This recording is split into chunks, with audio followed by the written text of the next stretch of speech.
welcome to the Intuitively Wild podcast. I'm your host, Rachel Levine. Living intuitively wild is about coming back home to ourselves. Here we talk about how to live connected to ourselves, others, and nature, and make a commitment to radical authenticity, vulnerability, and acceptance. On this podcast, we delve into a wide range of topics that span the human experience. We peel back the layers and talk about the things that are often not talked about. This is a space for us all to walk and wander this path of life together. Let's dig into our roots and go deep. Okay, today we have a very, very, very, very special episode of the podcast. Today I am talking to Flannery Nielsen. And I met Flannery when I went into treatment the second time for my eating disorder, and she was my dietitian that was assigned to me. And I have had many past experiences with dietitians from treatment centers who I have not loved. And I had quite a traumatic experience with my first dietitian at my first treatment center. And it felt like Flannery rewrote the story for me. Like, she healed every part of that story and allowed me to have a completely different experience, and one that was truly aligned with what I needed and who I was. Because in treatment, you're not able to pick your practitioners. They are assigned to you. And also, treatment can be very rigid and structured and have a lot of rules. And of course, those rules are important and put into place for a reason. If you are getting too caught in the rigidity and the structure that treatment tells you to, you just squeeze people into boxes that they don't fit into. And Flannery was able to step out of that. Yes, of course, Flannery is an amazing dietitian and knows her stuff and helped me so much on that front. And she also just got me. Flannery was willing to go against the grain and step out of the box that treatment tries to fit everyone in and meet people where they're truly at. And honestly, it saved my life. So you can probably understand why it feels so healing and so exciting to have her on the podcast and to now be able to call her a friend. And with all of that being said, let us get into the episode with Flannery. Okay, Flannery, welcome to the podcast. I am so excited to have you on. It feels very full circle. It definitely does. Yeah, I'm very excited to be here. I'm a little nervous, to be honest, but being on a podcast was one of my 2024 bucket list items. So I feel good that I'm like checking this off in the first quarter. Yes. Oh, wow. I love that. I'm glad I'm able to help you fulfill that goal. So, what is one thing you wish people knew about you, or something that you think people misunderstand about either your personality or just who you are in some way? Okay, yeah, I was trying to think of this question before because you kind of gave me the preview of it. And I was honestly having trouble coming up with anything that I wish people knew about me, partially because I feel like I'm kind of an open book once you do get to know me. But one thing that just came to mind was, I guess, that sometimes what people don't understand when I'm like meeting them is that I really identify as an introvert. And I feel like I've had a couple of experiences recently where I've like said that to people and they like haven't believed me or like felt like that was like a really crazy thing. Um, so yeah, maybe just that I am an introverted person because I think sometimes I come across as maybe more outgoing because I can be in social situations. But I think it's an important way to understand like how people recharge, or like if you are going through a quiet period, it's like not because you're upset or you're judging them or anything, but it's like I just need to go back into that shell sometimes. That's so interesting to me because that doesn't surprise me at all. Like, I would guess that you are an introvert. Like, I feel like I knew that about you. And what's interesting also to me about why it's hard for you to answer this question is because in human design, we have the same profile as we've discussed. And we're both 5-1s, and that 5 line can often feel misunderstood. Like a lot of people can often project certain things onto them in that they see that aren't always the full truth. So it's just interesting to me that that question is hard for you. Hmm. Yeah, I feel like it's maybe contextual too. It probably depends like who I'm thinking of because I think the people closest to me probably know me really well, but maybe Mhm. random strangers or like in work situations, I could probably think of maybe some more specifics. Yeah, yeah, yeah. I feel that way too. Okay, so how did you get started on the path of being a dietitian? What made you decide that you wanted to be a dietitian in the first place? Yeah, good question. It was honestly a long path. Would say it started like kind of like the origins would be when I started to really love cooking and love food, which was when I was in high school. That was definitely like an creative outlet and kind of a like emotional coping mechanism for me. And I just really got into a place where I loved like thinking about food and cooking food, and I wanted to go to culinary school after high school, but my parents discouraged that path and encouraged me to go to college instead. So I did that. But yeah, so I really started loving food. But along this like journey of loving food, I also kind of went through a disordered eating journey that sort of ran parallel to this. And those often like are kind of intertwined, this like shame around food and this also like kind of adoration for food. So it all kind of like started there. At this point, I had no idea that was even interested in nutrition or was interested in the healthcare field at all. But I think that's definitely part of my story of what led me there. So after having, a couple years of struggling with disordered eating and relationship to food, I developed a lot of like GI issues, which now under makes a lot of sense because those go hand in hand with like the stress of an eating disorder and under eating and all of those things.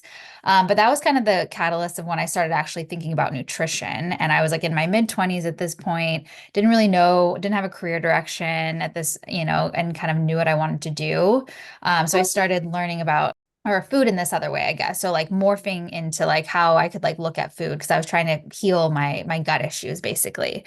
And so that was my mid 20s. And so that kind of planted the seed. And it took me like 3 or 4 years to actually decide, okay, I'm going to go through with this and I'm going to like go back to school to be a dietitian. I think I applied to the same grad program three different times. Like I got accepted each time, but then I would have a little mini panic and be like, maybe this isn't the right path. And then I would do it again the next year until finally I decided to go through with it. But it just kind of made sense because I love food. And this felt like a way that it could kind of make it into a career that like made sense to me. And obviously it was like close to home, being able to help people sort of figure out their relationship to food and like feel better. And yeah, that's kind of how I ended up being a dietitian. I swore in my undergrad, I was like, I'm never going to take a science class because I'll never be in healthcare. And then, of course, famous last words, I had to do a ton of prereqs in order to be able to do my grad program because I hadn't taken any science classes. But yeah, that's what led me there. A long path. But do you feel like your intuition was always pointing you in this direction and you just were fighting it? Or do you feel like the timing just needed to be right?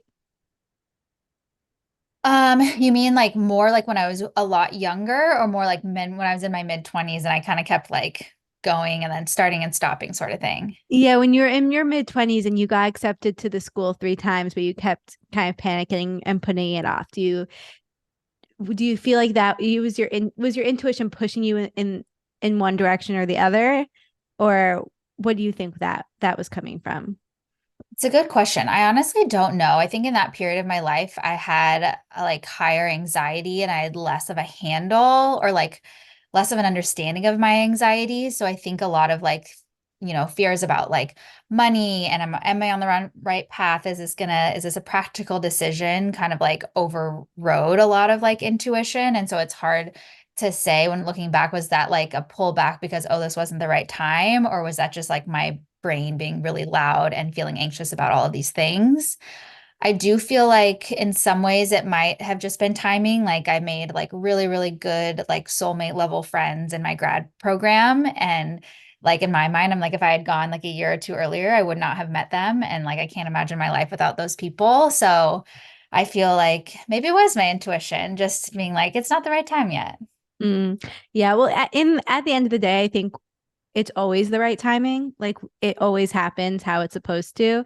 Um, so that makes a lot of sense. And then what led you to work with eating disorders? I know you had your own experience with disordered eating, but did you know you wanted to go in that direction at a time in your career, or did that just kind of happen?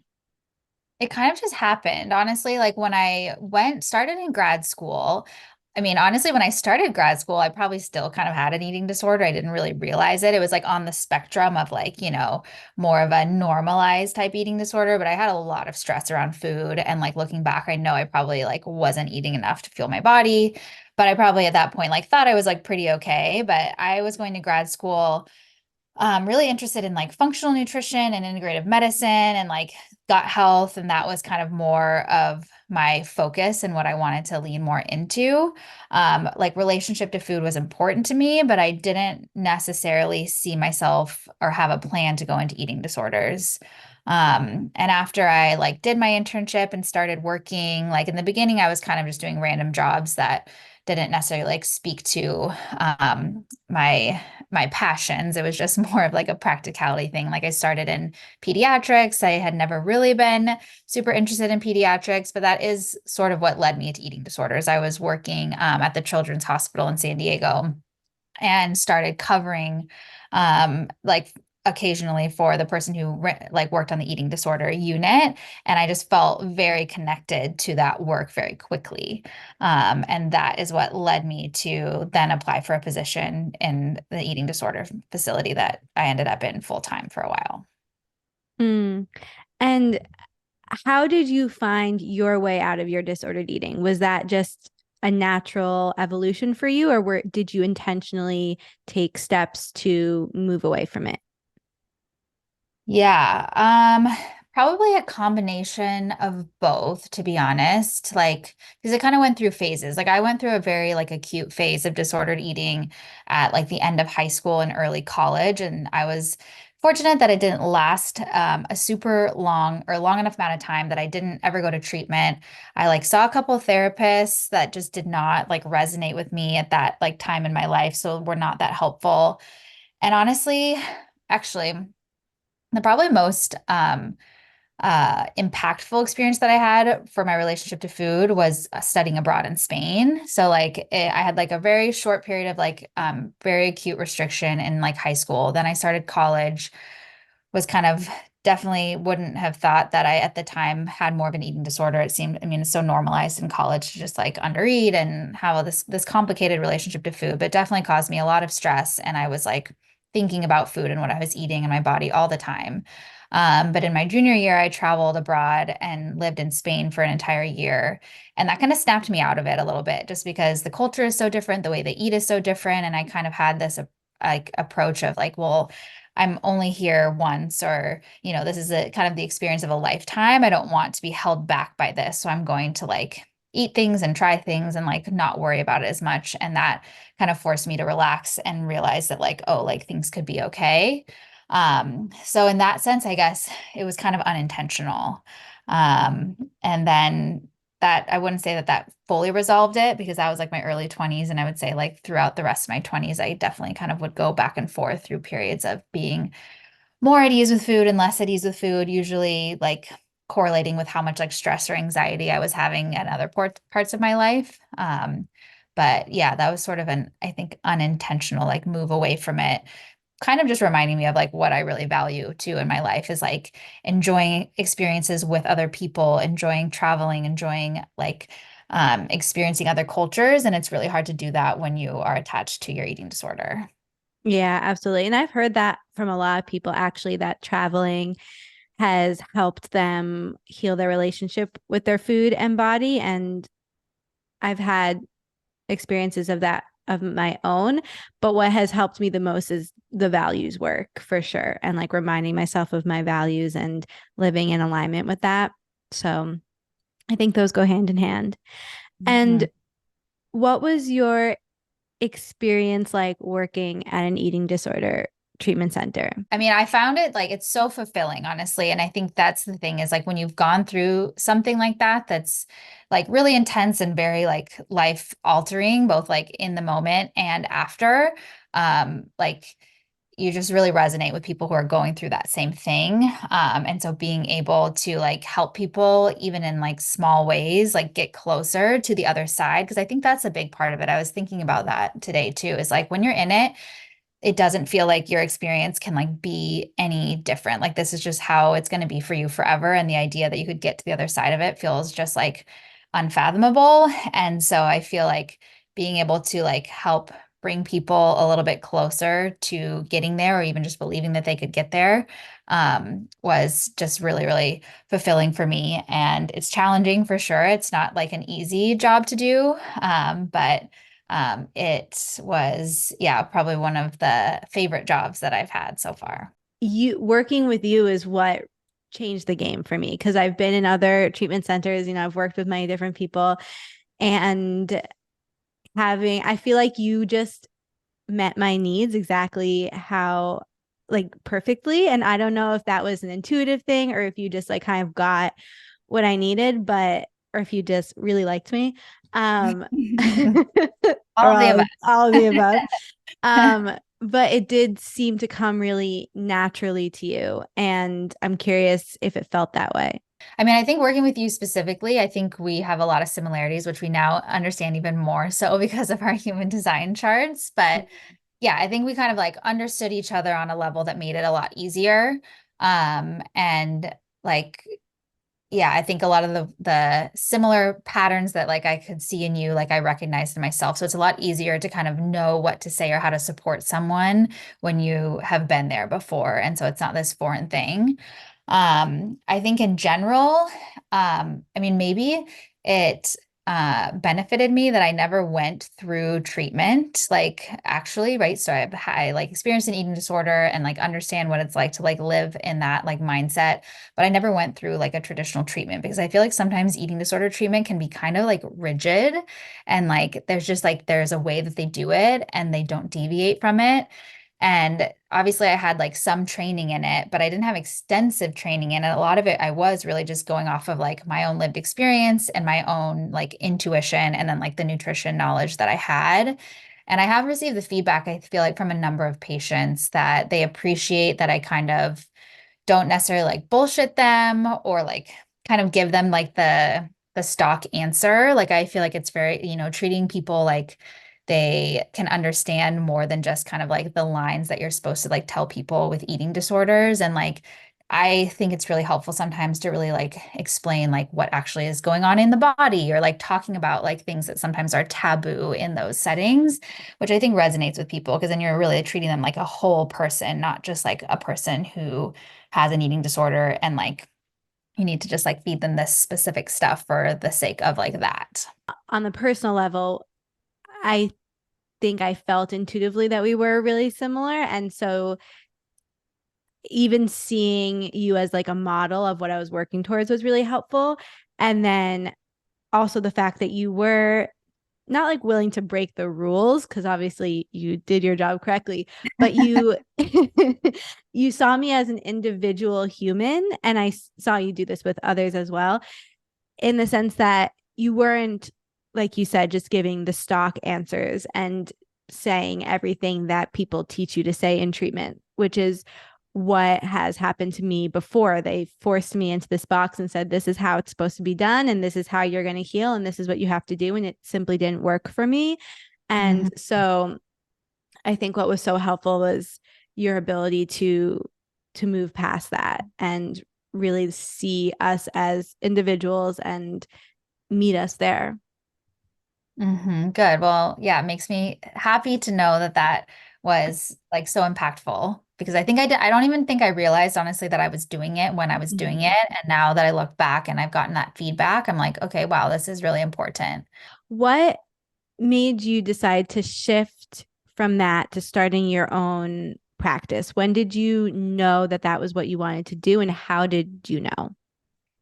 Yeah. So I actually like going into grad school, my idea was always that I wanted to own my own practice. I'm not really sure why. Actually, I feel like I've had like kind of like the seed of entrepreneurship like planted in my head for a while. Like when I was younger, I like had a dream of opening a coffee shop. I Me like had too. oh my gosh, of course. Like I remember I had this like collage. I was probably like 18 or something that I had like cut out from like some like cooking magazines, like different like interiors that I liked. So like that was kind of like my goal. So I guess I've always sort of known that I wanted to work for myself. And definitely going into like when I was going into school for nutrition, I didn't really see myself in traditional roles. Like I knew that I didn't really want to end up in a hospital because most of my like experience with nutrition and with food was coming more from like the eating disorder relationship to food piece, really like loving cooking and like it's just so clinical in the hospital and you're just doing such like it's just very limited what you can do. And at the time, I felt like nutrition, honestly, when I was starting in grad school, nutrition is kind of like blown up right now. And I feel like there's a lot of different things you can do. But at the time, I was like, well, I'm either going to work in like clinical or like community nutrition, or I'm going to like do my own private practice. So, like, this is what I'm going to have to do if I want to like help people one on one. And so that was kind of my like initial goal going in. And as it was kind of more of an organic process of once I decided to start it, I actually like technically started my private practice during COVID. I was like furloughed from my full-time position. And so I just decided I need something to do. So I might as well just like start putting the pieces in place. So that's when I like got my business license and started doing kind of like the background work and creating a website and things like that. But at that point, I was kind of just seeing like one or two patients like sporadically on the side of doing like the other jobs that I had. And then when I was working at the Eating Disorder Center, I kind of got burned out on it, to be honest. That was part of it. It was just feeling like the hours and just like I felt like I could feel myself kind of like fading away and not being able to continue to show up like the way that I wanted to. And wanting more flexibility too. Like flexibility is something that I'm realizing more and more is so important to me to be able to like take a long weekend when I want to and like flex my hours and use my time how I want to use my time. So that was kind of what started to push me towards like, okay, maybe you just need to like try this and try it full time instead of trying to like have your hands in like all the pots and like work full time and try to like create something on the side when you don't really have the energy to put into it. And so it just felt like the right time to just kind of take the leap. Yeah. Yeah. Well, there are so many things in your human design that speak to kind of being self-led and being an entrepreneur and having that freedom. Like freedom is definitely something that shows up a lot in your chart and makes a lot of sense. Was your intuition talking to you throughout this process and like leading you while taking the steps, or did you have that awareness? Yeah, I mean, I think I feel like I have a pretty strong sense of intuition and I have had it for a long time. I think my struggle historically has been like actually being able to like listen to it and not let my like analytical brain override it. Which is sometimes why I feel like maybe it does like take me longer to like get to something, you know, so my path is a little more winding because I kind of send myself on detours because it's like, no, you should probably just go get this like stable job somewhere. And then I do that for 6 months and then I'm like unhappy and like restless and things like that. Um, so my intuition is like there. I feel like I've been connected to it. I just have had a habit of like hearing it and being like, no, I don't think so.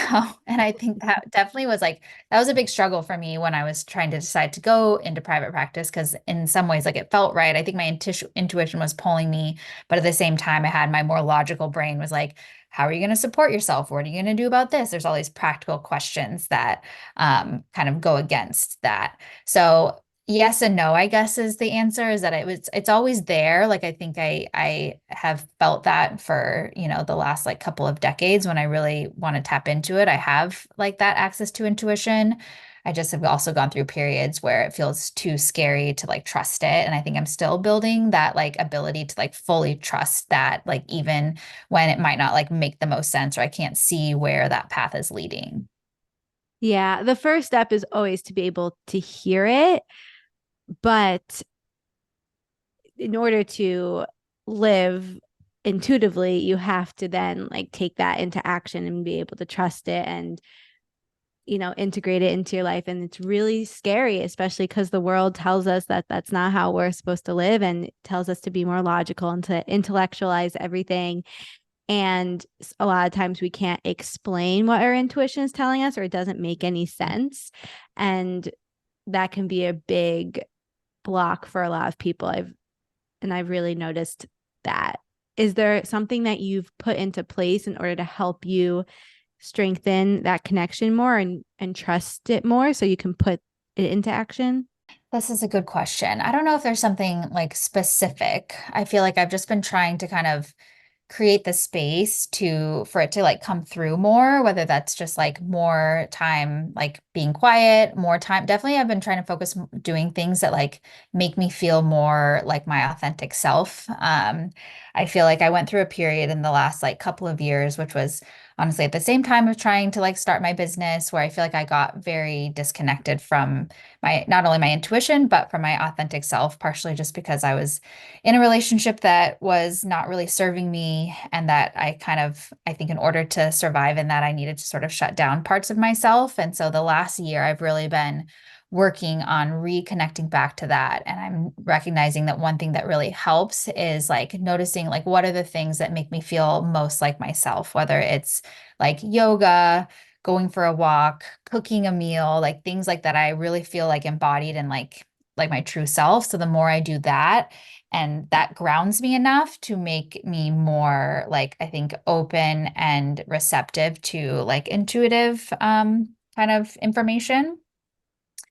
And then the other thing I would say that's actually been really helping is the therapist that I work with, she is a somatic based therapist. And so she's often like connecting me or like bringing attention to like the ways that my body is reacting to things when I'm talking to her, when I'm having like an emotional reaction. And she's created this awareness that I have been using to kind of come back to myself when I'm feeling confused about something, or I'm feeling like, yeah, I'm having emotions that I'm not sure what they mean, or if I am trying to make a decision. And I've been noticing that I feel like when you kind of learn the different ways that your body speaks to you, that has been like a really interesting tool for how like my intuition can kind of communicate with me as well. Yeah, that's such a good point, because only are we disconnected from our intuition, we're disconnected from our body. And Mhm. those two are so intertwined. And if we can't understand or feel what our body is trying to tell us, then we're just kind of like floating heads, like thinking Mhm. everything. Yes. And and that, is the key to living disconnected and out of alignment. And it's so funny because I was just thinking about this before we started recording. Is I feel like it's so easy for us to forget who we are, and to not not feel like ourselves, or like not know who we actually are. And so it's so important to have this connection to our authentic self and like build it into our life in an intentional way. Like it might sound silly, but to be like, I like to cook, so I'm going to cook every day. Like that's a part of my authentic self. You would think it would be more natural to like do things that are authentically who we are, but it really isn't. I feel like our identities can get so muffled Hmm. because the world is so loud. And Yeah. so like we have to be conscious of like bringing in authentic activities into our day. Yes. Yeah. I think there is just so much noise, like you said, like social media and things that are expected of you. And like it's easy to like get confused about like what you really want because you're seeing what other people do and what is making them happy, or like, what looks good on the outside.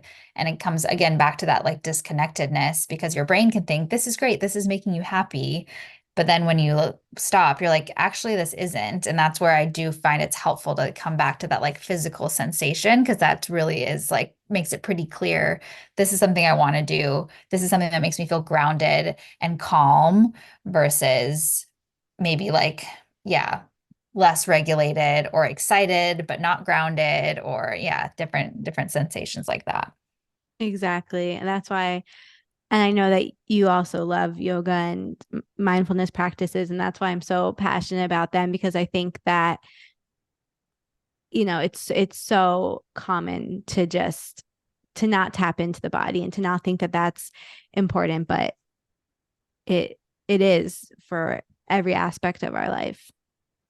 Yes, definitely. I mean, I feel like we've talked a lot about like the emotional aspect of it and, when it's healing relationship with food and your body and things like that. But I see it so often with the clients that I work with who like aren't necessarily like eating disorder clients and they have hormone dysregulation and gut issues. And like that is like more and more, the more work that I do, it's like nervous system regulation and like connection to your body is like the barrier for those things. Like you can do all of the dietary interventions and the supplements and the things. And if you're not reconnecting, those things are really, really hard to heal. Isn't that crazy? Like we spend so much time trying to perfect our diet and perfect everything. And really like all we have to do is just like calm ourselves down Mm-hmm. and Yes, like treat ourselves well. I know. I almost feel like I need to start like adding a disclaimer to like people who work with me. It's like, I'm probably not going to tell you very much about like what to eat. I feel like I just am way more interested, maybe not interested, but I'm just like, I'm going to spend way more time talking to you about like, yeah, your nervous system and your relationship with anxiety and like other things in your life that are going to be like causing issues. Because when it comes to like nutrition, it really doesn't have to be that complicated, right? It's like we say, like balance, variety, moderation is like basic and eating enough. Like there's just we don't need to get too complicated about that, especially because your body is like designed like to heal. And you just need to let it do that a lot of the time. But when you are disconnected from it and you're dysregulated, it's not able to happen. But yeah. So I'm a dietitian who really would like, I feel like spends a lot of her time talking about non-food things. They're just being like, don't worry about the food. It's gonna work out. No, but that's what we need. That's what we need so much. And I guess what makes it so complicated is food is so connected to our emotions and there's so much and it's also so connected to our identity, and there's so much noise around that. So it all gets messy and it's hard for us to figure out what it's hard for us to connect to our bodies and connect to our intuition around food. So we try, like we were saying, to intellectualize that. And then we're so caught up in the noise of it all.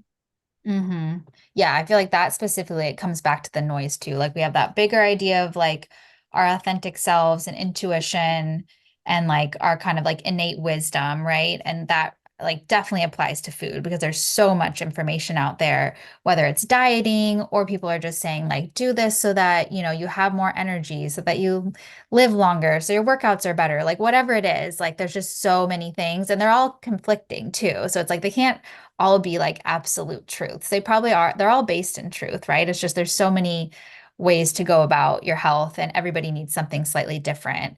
And being able to like tune some of that out and like tune back in with what your like body is telling you that you need is, I think, really, really a missing skill for people in health. And it's not really focused on in like traditional healthcare models, unfortunately. Yeah, exactly. And me being the perfectionist I used to be, would wanted to eat the perfect way according to every single person. And Mhm. that's like impossible. Yeah, very impossible. But I think that shame is also a big component that comes into play when it comes to food and body and connecting to our intuition around that. And I find that shame is something that is a common theme that gets in people's way over and over again when it comes to living authentically. So I'm curious what something that you have felt shame about in the past that you've worked through and learned to accept or love about yourself. Yeah, this is a good question. I feel like shame comes up. I don't know, maybe it comes up for a lot for everybody, but I feel like it does come up a lot for me. Um, I feel like honestly, a lot of things I'm probably still working through. I feel like that shame is like not one of those things that often we're like, okay, check this. We'll never like think about this ever again. But definitely fitting in, I think, is a big one. Like when I was younger, like more like high school age, I just felt like I remember feeling very different from my peers, not necessarily having the same interests. And I think I felt a lot of shame around, or like shame, embarrassment. I don't know, those kind of like overlap a little bit about that. Like there was something that like should be different about me.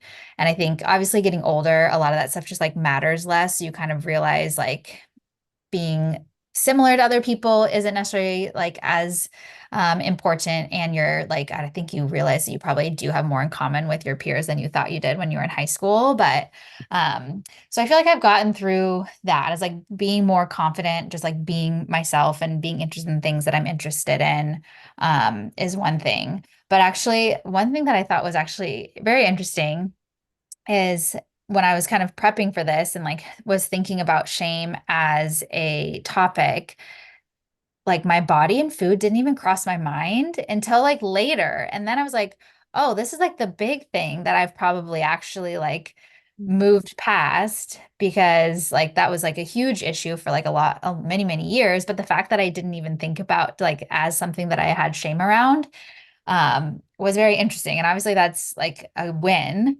and a positive thing. But the part of the reason why I wanted to bring it up is like I was saying earlier, like it is possible to get to the other side of this. Like I spent like at least a decade, probably closer to like 15 years, like thinking about my body and food like every day, like almost constantly. And then to get to a point that you kind of forgot that that was even like a point of shame for you is like kind of crazy. Um, and I just want other people to know who are like going through that right now that that is 100% possible, that it doesn't always have to feel like work even to like be in that like better place with food and your body. Yeah, it that is crazy when something that used to consume and control you no longer even crosses your mind at like as the first thing you think about. Like that's so powerful and I think really important to share. Yeah, I wish And I could say like exactly how that happened too, because I'm honestly like, I don't think it was one thing. It's just like layers of things and working on like so many different aspects of that like feeling comfortable with yourself because obviously like feeling comfortable with your body has to do with your body, but I think it has to do with things that are like so much deeper than that. And so just like doing all these layers of work of like getting comfortable with your authentic self, your intuition, other things you feel shame about. It's definitely not a linear path, but it is interesting to see that you can get there. yeah, it's so many layers built on top of each other. And I actually feel like it's connected to the first one you shared around shame around fitting in, because I think that one reason people seek to control their bodies is because they want to be perceived in a certain way or they want to fit in. Hmm. And when we can have more acceptance and confidence around our bodies, then our bodies are part of us. So if we stop worrying about if whether we fit in or not and just like allow ourselves to be who we are and the right people will love us for who we are, it's easier to embrace our bodies and like whatever the deeper layers are underneath that body shame. Yeah, I think for a lot of people who like struggle with like disordered eating or body image issues, like that stems out of definitely something deeper. It's like not feeling, whether it's not feeling lovable or accepted or something. And we can try to change like our core personality, but I think most people like on certain level know that like that's not super changeable, but our bodies were kind of sold this like falsehood that this you can change, right? So it feels like something you can control and you can adapt. And so that seems like a better like channel for that energy of wanting to get closer to something that's going to be acceptable when really it's less often maybe about that originally. Yeah. Yeah, absolutely. And what is something that you wish people talked about more or that you wish you were able to talk about more? I mean, honestly, we kind of covered this already, but I think some of like the nervous system stuff is like, I mean, people are definitely talking about that more. Sometimes I don't know if it's just because I live in like a bubble of like the healthcare world and like functional medicine and like more holistic medicine. So in my head, I'm like, everybody's talking about this all the time, but probably not enough people are talking about it in like the mainstream. And like I said, definitely like in just more traditional medical settings, like not talking about the effect of stress on your health and your ability to kind of like connect to your intuition, like all of that, that piece of it. And then I would say, kind of in that same vein, the impact of social media and how I feel like social media is really impacting our mental and physical health because I mean, it's just like activating our, like, it's like overstimulation, increasing cortisol, activating our nervous system. And I don't think people realize that it's because it's in these like really subtle ways. So it doesn't dysregulate you that quickly.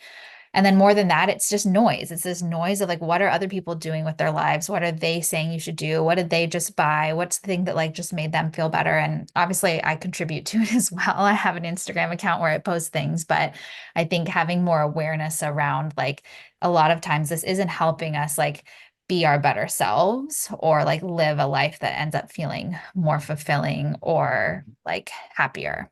I sometimes my brain is just full of so much extra stuff and I just want to like shake it out and like let all the extra noise out. It feels like it's like crowding my brain and it's challenging to navigate the world without social media. It's a topic that will be more and more openly discussed because I think it's really important. We just have to be aware of the impact it's having on us and like have those breaks and have the practices that get rid of the noise and do bring us back to ourselves because otherwise we're just taking in so much information that has nothing to do with us. It brings us away from our authenticity and from our sense of identity and sense of self. And of course, it dysregulates our nervous system, but we're so used to it.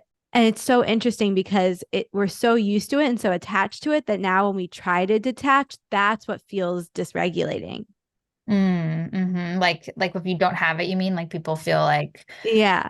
anxious for not being able to Yeah. track it or something like that. Mm-hmm.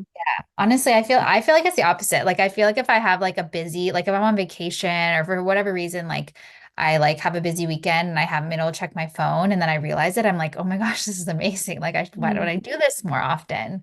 Um, but but yeah, I think you're right. It's not going anywhere. It's like it's kind of like stress, right? It's like we're not when people talk about stress, it's not like, okay, quit your job and go like move into like the countryside. And that's like what your option is, right? I mean, if someone wants to do that, that's great, but that's not like realistic for most people, right? So accepting that social media is a really useful tool in a lot of ways and like brings information to people that they may wouldn't have otherwise. There's definitely like pros to it. So I don't want to discount that, but having more of that discussion around like what are the effects and how do you set boundaries around it I think is important so that it can stay as like a tool that's like somewhat helpful, but then isn't just like, yeah, overriding like, yeah, what it is that like you really care about and ability to like make your own decisions and even like have creativity too, because we're so impacted by like if we're just seeing like all these other people's ideas all the time, then it's like hard to get into that space where we're like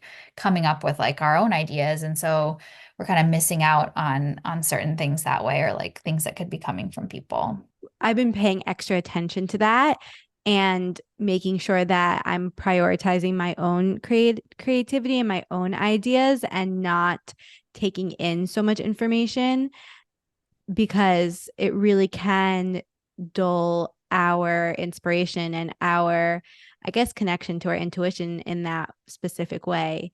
And I've been really wanting to strengthen my creativity and my connection to that. And I think the number one way to do that is getting off social media. Yeah. Yeah, it's really hard like not to compare. And I know I struggle sometimes with feeling like, okay, these people are doing this and this seems popular, this is working well. Like I need to figure out how to do this and figure or coming back to this idea that like, we all have kind of our unique perspective, our unique voice. And even if, the way that something that we create may not look like what someone else creates. It might not look as polished. It might not even be as popular, but it's going to resonate with somebody. And if we're all just doing cookie cutter things, which that's the other thing that kind of happens with social media, which I feel like is just funny. It's like one reel becomes trending and then everyone just remakes that reel like a million times. Like, how is that? I don't feel like that's really helping people. So No. like coming back to that and like sometimes having a different perspective, even if it's not going to resonate with like the majority of people or whatever, it's a different way than the conventional way. That's sometimes how you maybe reach that person who it wasn't, the other ways weren't resonating. Yeah, I completely agree. I think there's a time and a place to be strategic and to like know what's going on with the trends and all that stuff. But I think the number one thing is trusting your intuition and not being afraid to let your authenticity stand out and just show up in a way that feels good for you, because Hmm. otherwise you are just fitting yourself in a box and doing what everyone else is doing, and it's like, what's the point? So, It's yeah. scary to do, but and it's funny. I feel like this has come full circle now because now I'm like thinking, I'm like, wait a second, maybe I haven't gotten over this like shame around fitting in. It's just like morphed instead now. Instead of being like a high schooler, I'm like want to fit in with like the Instagram dietitian. So I'm like, okay, there's some work to be done here. That's so funny. I feel like those things pop up in different forms throughout our life often until we like fully heal it. But yeah, I guess for me, I never want to fit in. There's a part of me that's always like, if I need to do it differently, like I can't be doing the same thing as everyone else. All of it comes back to intuition and what's right for you. Because if you're doing something that everyone else is doing, but like that genuinely is what's right for you, then it doesn't matter, Yeah. but it always just comes back to trusting yourself and taking action in alignment with that. And I feel like we touched on this before. So if you don't have more to add on to this, that's fine. But what does your connection with your intuition look like? Like is there a feeling? How do you know it's your intuition talking to you? Hmm. That's a good question. And I feel like I don't always know. Like sometimes you have like a hunch, you know what I mean? Like I feel like sometimes you like think maybe something's intuition and you don't really know until it plays out. And then you're like, okay, yes. Um, I had mentioned before, I think noticing the physical sensations in my body, I'm starting to get better at that. And noticing for me, it's like more of usually a calmness and like a groundedness. Like I feel like, and I kind of associate that with like the authentic self kind of feeling, or like when I feel like I'm kind of connected to myself, but it feels almost like this rootedness from like my heart chakra down towards like my belly button. And so it's kind of like grounding me down instead of like sometimes like, I don't know, you're feeling a little more anxious. There's like lightness in your chest, but it usually comes through like calmness when I'm feeling like a physical reaction to something. Sometimes it just feels like a random thought, like planted in my head, honestly. I had like an interesting anecdote of this a couple weeks ago. I was like working with a one-on-one client, and for some reason, like before I logged on to the Zoom call, I just had this like random thought of like, I feel like she's going to tell me she's pregnant. And like this wasn't a client who was trying to get pregnant. We had like talked about it the last session, but she wanted to get pregnant in like a year. And like right before the call, I just like had this thought and I was like, that was random. And then she told me that on the call and I was like, whoa, that's crazy. Okay. So I feel like that was like intuition. So sometimes you get like immediate confirmation, things like that. But oftentimes I feel like it's kind of hard to know until it plays out. You kind of have to like trust it. And sometimes you're like, is this intuition or is this just like my hopes? Because I think like intuition, like when it's positive, it's hard to sometimes separate it from something that you just really want and you're thinking about it and like a desire, right? And when it's a negative thing, like gut feeling, like, is this my anxiety or is this my intuition telling me, like, no, this isn't a good thing? So, yeah, sometimes it comes up as that like physical feeling. Sometimes it's just a thought that gets planted in my head and it feels like that came from nowhere. So I feel like maybe that was my intuition. Yeah, I very strongly relate to all of that. And I feel like I've discussed with a lot of people this like intuition versus anxiety dynamic. But what hasn't come up as often, which I always like think about often, is intuition versus hope. Hmm. I feel like that is sometimes can come up for me as well. Like, is this just something I want to happen, or is this something Yeah. that I genuinely intuitively know that is going to happen? And what I always try to tell myself is like, who's to say, like, at the end of the day, I guess it doesn't really matter. Like, if I hope it's going to happen, then I can move in that direction anyway. Hmm. And I just have to trust. But I think that so much of it does for me as well come back to that. Like, do I feel grounded? Like, do I feel that peace? And grounded connection to this knowing, to this decision, to this action I'm going to take. I think it's also not like necessarily linear in that way, I guess, too. Like another example I was thinking about, like when I matched to my dietetic internship at UCSD before that's how I like moved to San Diego.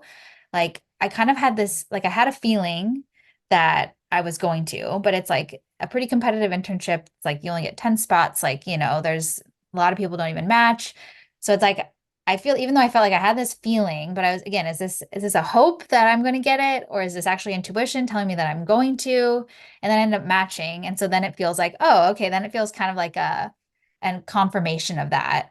But I think in other cases, like, I don't know, you could still maybe feel intuition. Like in that sense, it kind of did like actually affirm what I was thinking.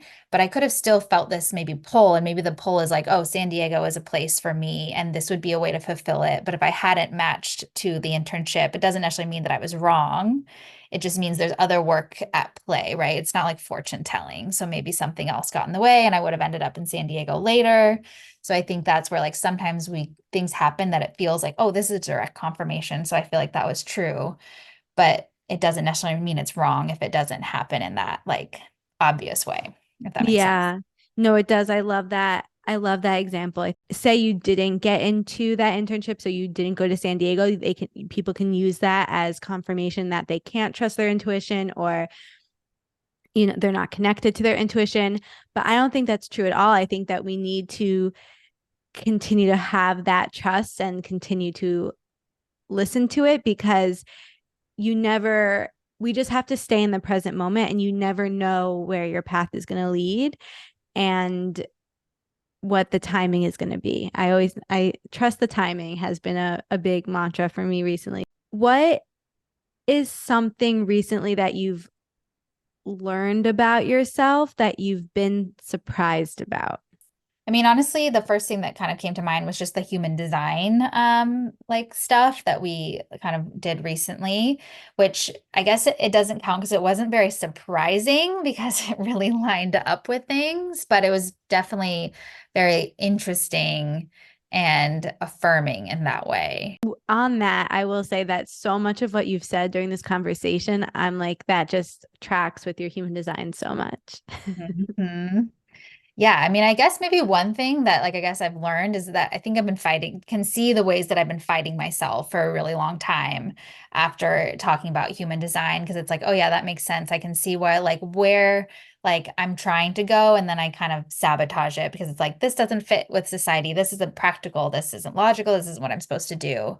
And so I feel like that has been actually really useful information because now I kind of know, okay, maybe I would thrive better doing things in this different way that makes more sense. Still in the process, I think, of letting myself lean into that fully. Um, but yeah, I think that would probably be like the semi-surprising thing that I've learned about myself recently. And that's why I love human design. Okay, living intuitively wild means living dedicated to your true authentic self no matter what. How do you feel like you live intuitively wild? I mean, it's definitely a work in progress. I think, we've talked about that a lot in the last like hour or so of just honestly connecting back to myself as much as possible so I can get back to that place where I feel like I can make the decisions that come from a place that's really authentic. And that is something that I wasn't doing for a long time. And now, like, no matter how small it is, honestly, for me, it's just like drinking my matcha in the morning. Like these rituals, I think actually rituals isn't something we talked about, but I feel like those are so helpful. Like the little rituals that like really make you feel connected, not even just to yourself. I think just connected sometimes to like the world too can be helpful. Like going for walks in the morning with my dog. I feel like that's something helpful that I feel more connected to myself, but I just more connected to like my environment and my community. And I think that's an important part, honestly, of like your authentic self and like intuition is because we don't live in like these little vacuums where like only yourself matters. Like I think being connected to yourself also requires having some connection to like the world around you as well. So I would say that's kind of what recently I think I've been focusing on to like be able to live more intuitively is like figure out how can I stay grounded? How can I do these like small practices throughout the day that keep me in like in my body and make me feel most like me so that as I'm moving through life and have decisions to make about my business, relationships, things like that, I'm more confident that I'm doing that from a place that's intuitive or intuitively wild, as you would say. Yes. Ooh, I feel like I could have said the exact answer. Well, please tell everyone where they can find you and work with you and just everything that you have going on. Yes. So yeah, the best place to find me is probably so my Instagram is at the new nourished. And then my website is also the same, thenewnourished.com. That's like my website's best if you're like interested in working with me one-on-one. If you have like relationship to food, eating disorder struggles, but I also do gut health and hormone health. And honestly, all of those things combined is probably like the sweet spot that I love to work with the most. So yeah, you can find me there. I also will send out a newsletter like occasionally, trying to be more consistent with that, but you can sign up for that either on my website or also through my Instagram link in bio. Yeah, I think that those are the main ways. Okay, well, thank you so much for coming on. This was so special to me, and I'm just so grateful for you.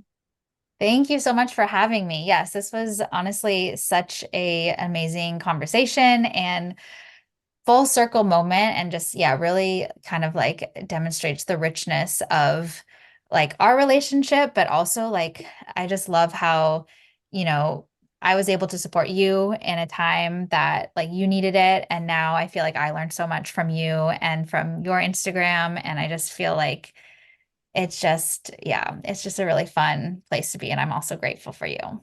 Yeah, and that means so much to me. And yeah, just very grateful. Thank you so much for joining me on this episode of Intuitively Wild, the podcast. I hope it helped deepen your connection to yourself, sparked some insights, and inspired you to live intuitively wild. If you enjoyed this podcast, it would mean so much to me if you would share it with others and leave a rating and review. And please reach out to me. I would love to connect with you. I will see you next time for more magic.